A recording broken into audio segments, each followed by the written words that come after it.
We're going to turn some logs into lumber today.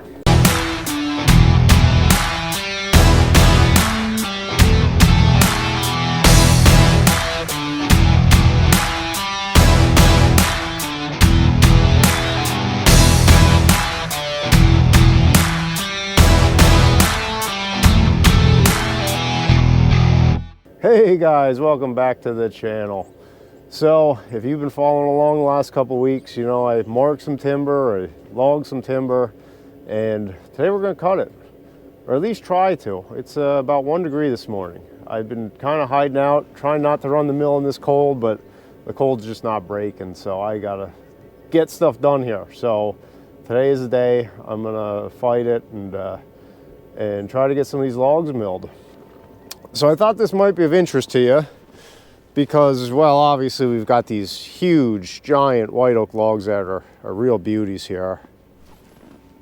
Probably not so much. They're below average, maybe at best. A lot of small stuff, 8, 10, 12 inches. Nothing to write home about, but if you've been following along, you know the story of these logs. It's stuff I'm thinning from my own forest. I want to try to get the most value out of it other than just turn it into firewood, and it'll make really nice flooring lumber actually. Excuse me, I'm still kind of getting over a cold here. I thought this would make an interesting video because I'm going to show you my technique for sawing these small logs. You know, these can be really inefficient on the sawmill. You end up doing as much work slabbing and squaring them up as you do actually producing lumber.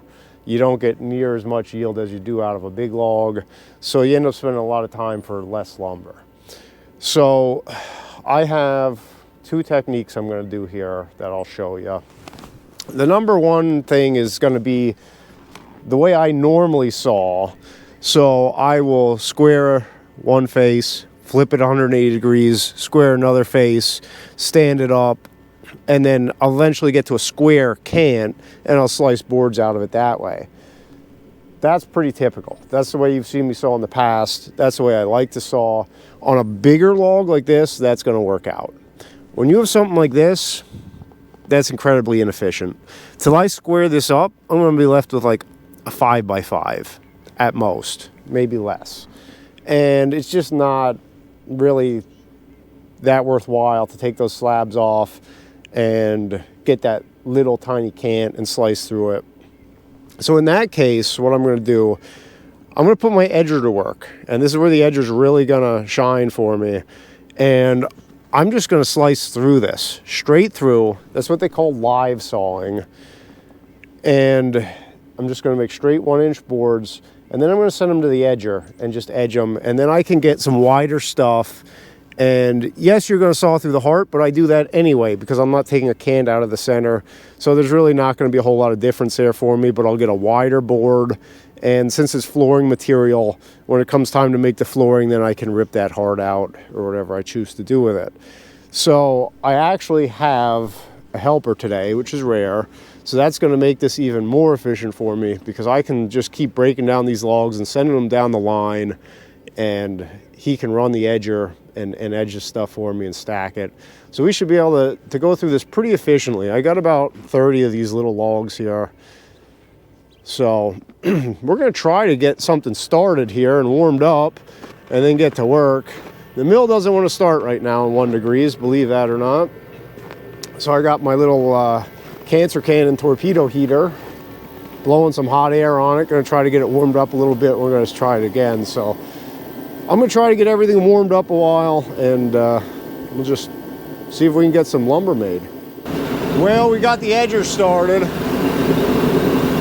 That's been blowing about 10 minutes. Let's see what it does.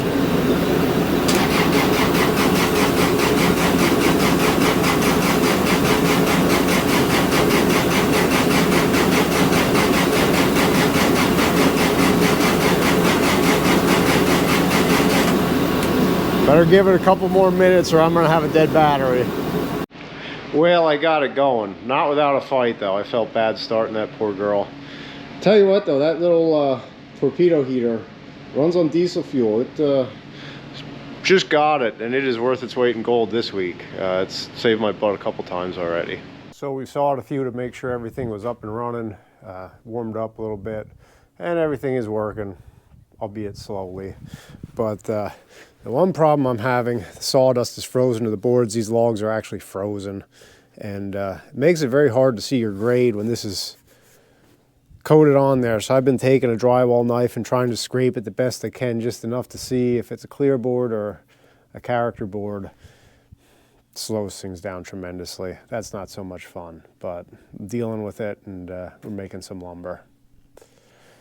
So I'm gonna go fire up the loader and get another scoop of logs on the deck, and we'll get to sawing.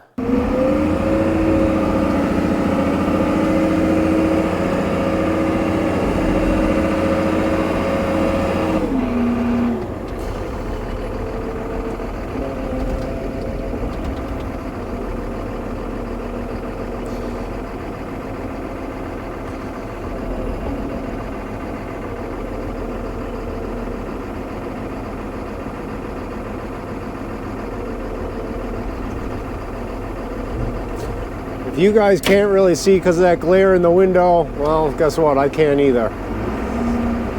I'm making a terrible mess here.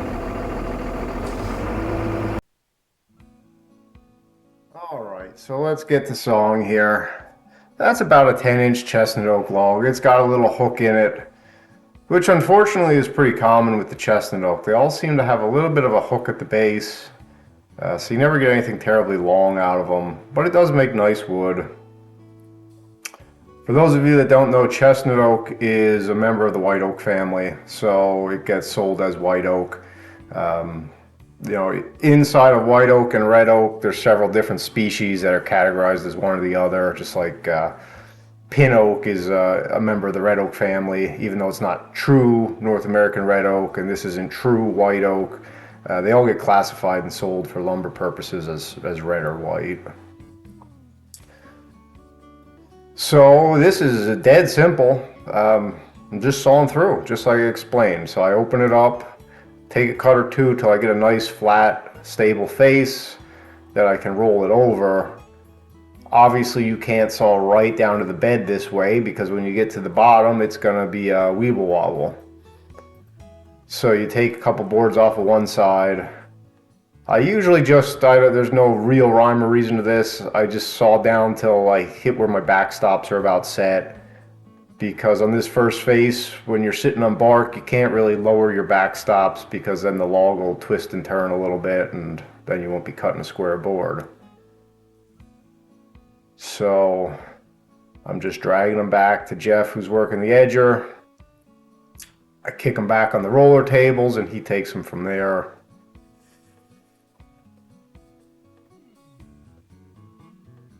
The thing with these small logs, they are a little bit tricky to handle with the hydraulics. This is a case where I really wish I had a chain turner. The bar turner sometimes fights with these little things. You know, they don't quite have the mass to turn real nice. So then you fight them a little bit. So now we're flipped over on the second face. I just set my scale that I'll zero out on the bed, cutting 1-inch boards. Everything I'm sawing here is 1-inch boards. I have no use to cut thicker in this particular stuff. Its best use is flooring. So that makes everything pretty simple. Slabs go in the slab rack like usual.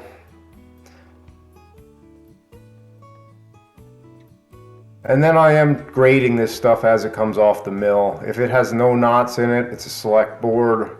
That gets marked with the lumber crayon, and I have 2 separate piles going. You can kind of see there maybe behind the mill head, I have that drywall knife, and I'm trying to scrape the frozen sawdust off so I can get a look at it. So you see here I had to stop a second and get that done instead of having a smooth flow of work. But I'd rather take the time up front to grade this stuff so I know exactly what I have here. Now, I had mentioned in the intro I was going to show you the other way I saw, the typical way, but the more I thought about it, I kind of thought, that's like beating a dead horse, because you guys have seen that. You can go back, watch my other sawing videos. I didn't want to be too repetitive and make this video too long, so I figured I would just show you this live sawing video, and if you're curious, go back and see some of the other sawing videos. So that's that. Pull the rest of them back. Here, that's a better shot of how it goes down the line. There's Jeff working the edger. If you haven't seen my edger before, I've got videos just on the edger itself and my return system here. But you can see that yellow plate up there. You probably can't read the numbers, but that's got a scale on it that tells you how wide you're cutting between the blades. And there's two lasers there that you can probably see. I don't know if you'll be able to see the line they're casting on the board. There, you can probably see it. So that's exactly what he's cutting. So he knows what he's cutting there. He's just trimming the bark edges off to make a square board. We're shooting for as wide as we can on all this stuff and still clean it up nice. Because whether it's grade lumber or flooring, you know, we can use the widest boards we can get. And you can see the edgers even leaving tracks there on those frozen sawdust on the boards. So I ended up with a pretty nice stack of lumber here. All told, between these three stacks, about 800 feet. Majority of it obviously is common grade lumber. As you can see here, I mean, normally I would throw some water on this for you so you can see the grain better, but I'm not doing that today because we're going to end up with a block of ice here. So you can get a pretty good idea though. To me personally, this is actually one of my favorites, more so than the Select stuff. If I was building a house and putting flooring in, it's probably what I would go with. A lot of nice character. Gotta love the white oak. You know, just, it's got some character. The way we live sawed it here, it's got some ray fleck mixed in. So really a nice look. And out here is the Select stuff. I didn't really clean this off as good, but you know, that's grade lumber for furniture, cabinets, stuff like that. No knots in that stack. Not a whole lot there, maybe 150 feet out of this 800 feet ended up being Select, but that's what you can expect with, you know, lower grade logs like this. But this stuff will make flooring. Boy, like usual, I got respirator face. That long stuff out there is for a custom order, and well, all this stuff is going in the kiln here in a couple minutes. So it'll go from being frozen to nice and toasty real quick. So I had mentioned that this stuff was frozen solid, and some of you might be wondering if that's a problem to saw. It's really not. Your blades wear a little bit faster, but it actually sawed really nice. I didn't use any water today because, well, my water system's frozen solid and I didn't feel like monkeying with that. So I just sawed it dry and I didn't have a problem. Other than the sawdust sticking to the boards is a nuisance, adds time and effort. The actual sawing is not bad. Where you tend to run into trouble is like if a log's half frozen, like if the ends are frozen but the center isn't, then the blade goes between frozen and thawed wood and really wants to vibrate. But it's been so cold, these small logs were just frozen solid. So sawed really nice and straight and true. Nice stack of white oak. It's going into the kiln. It'll be dry in about 4 weeks. And well, that's about all I got. We probably should do a kiln video soon. It's been a while since we did something on the kiln, but I'll think about that a little bit. Just popped into my head here. So anyway, thanks for watching, guys. Have a good one. Catch you on the next one.